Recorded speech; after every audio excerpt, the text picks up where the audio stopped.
get up on the roof. I don't think I like this. I don't like it. I don't like it. I go, what's your problem? I thought we're friends.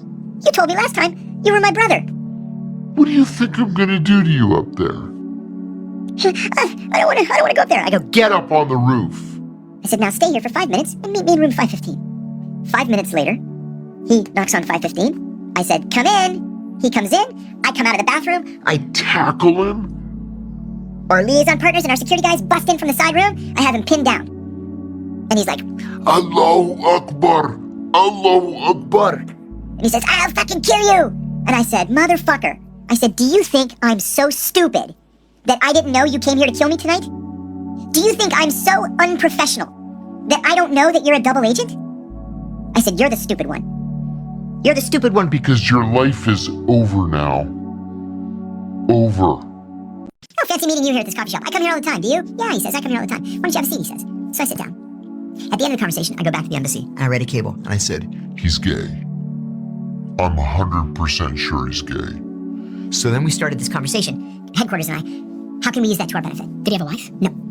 Which was unusual at his age. How did you know he was gay? Oh, it was a vibe. So, headquarters says, We want you to pretend that you're gay. I said, oh, come on, you guys. No, we really need the information. You gotta pretend that you're gay. I said, okay, I'll do it.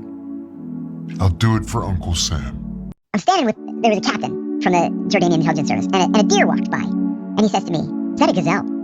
And the funny thing is, they only have gazelles in the Middle East, so any kind of deer is a gazelle. We have Millions of them here, too many.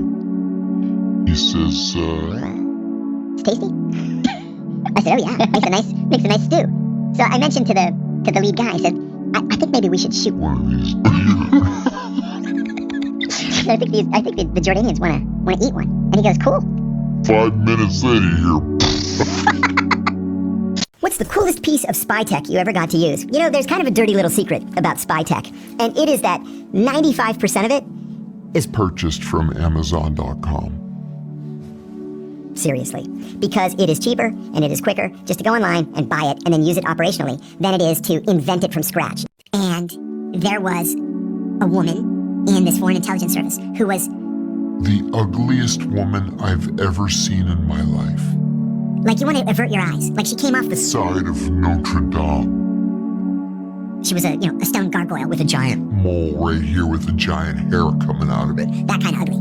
So I asked her just to meet me privately for lunch on Saturday. Don't tell anybody. And she agreed. And I was like, oh my God. She said yes. And I ran back to the office. I was like, she said yes to a lunch on Saturday alone. And my boss says, okay, here's what I want you to do. I want you to fuck her. And I said, what? I said, Have you ever seen her? And he said, I know, but we're the good guys. and you're gonna have to take one for the team. And I go, oh my God. I go, okay, I'll do it. I interviewed a sleeper, a former sleeper, on my own podcast a couple of weeks ago. He was from the East German Intelligence Service, and he was raised as an American and sent to New York. He got a job, I forget doing what, like restaurant supply company or something like that. And he got married and he had a daughter.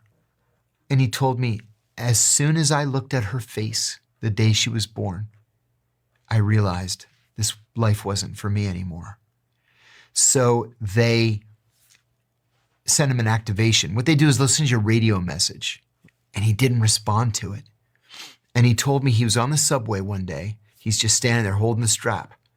And this guy came up to him, and the guy grabs the strap next to him and whispers in his ear, if you don't report back, I have to kill you. And so he ran straight to the FBI field office in New York. And he said, I'm an East German sleeper, and I want to turn myself in. And he became a prolific source for the FBI. So he was taken as a young person. Yes. What was his story?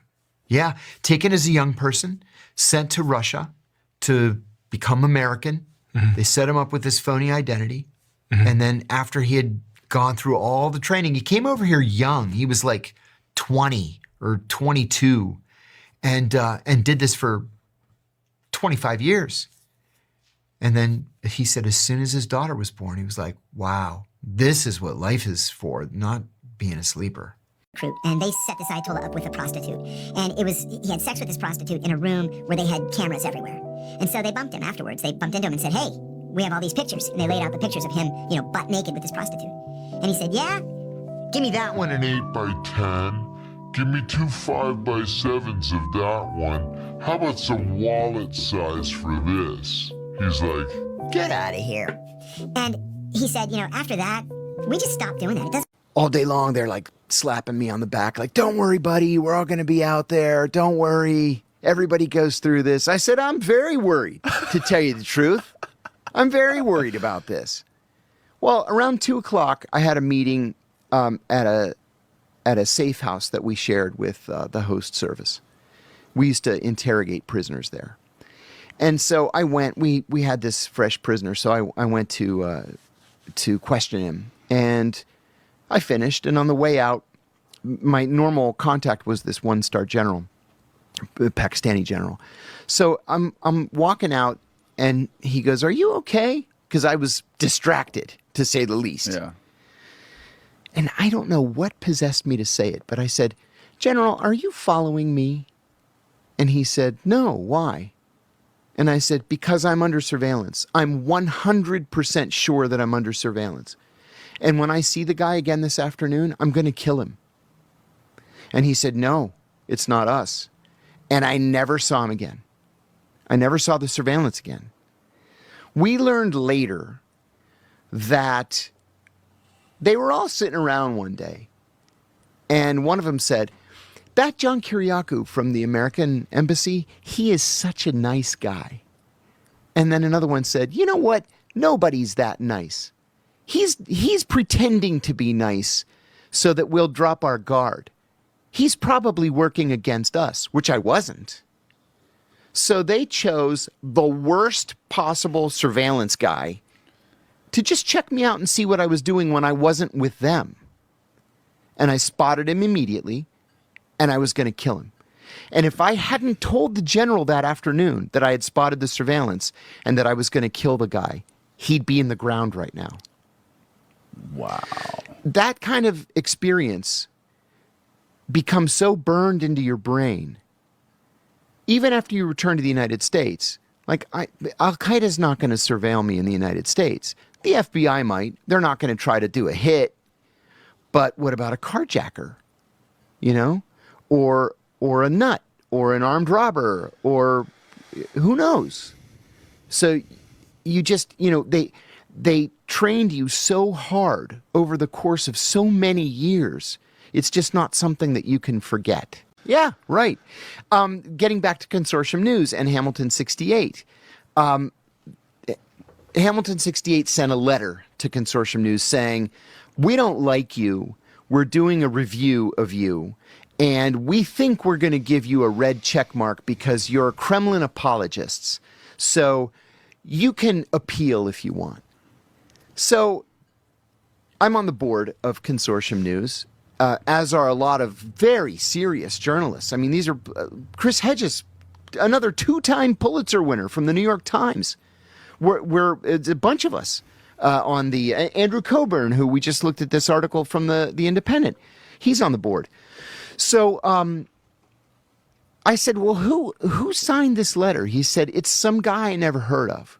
So we Googled him, and it turned out it's this guy in his 20s working for Hamilton 68, and he had worked briefly for a science-related newswire that went bankrupt and shut down a few years ago. He had 3 published articles, and then he went to Hamilton 68. So this kid who knows nothing about anything, he's going to decide that Consortium News gets a red check mark.